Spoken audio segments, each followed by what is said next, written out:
Tuwa na may halong kurot sa puso ang hatid ng tatlong quiz sa unang araw ng Magpasikat Week sa It's Showtime.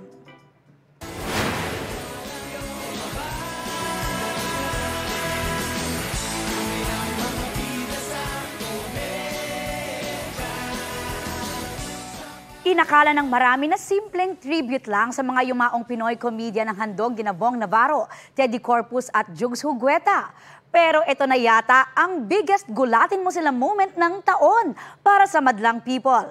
Ang tatlong quiz kasi nag-transform into Philippine comedian legend sa tulong ng AI technology. Si Bong naging si late Philippine comedy king Dolphy. Si Teddy biglang naging si Redford White. At si Jugs naging si Babalu. Meron ding Kuya Germs, Miss Tapia, at marami pang iba. Shook tuloy ang madlang people at hurado, kabilang na si Kapuso Primetime Princess Barbie Forteza at Tirso Cruz III. Exciting! Ano naman kaya ang magpasikat paandar ng Team Karil, Chang Ami, MC at Lassie ngayong Tuesday? Abangan niyo po yan sa It's Showtime pagkatapos ng Balita Ko. Balita Ko, may tututukan kayo tuwing 10:30 a.m. sa GTV.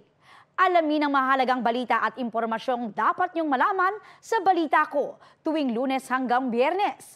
Mag-subscribe din sa GMA Integrated News sa YouTube.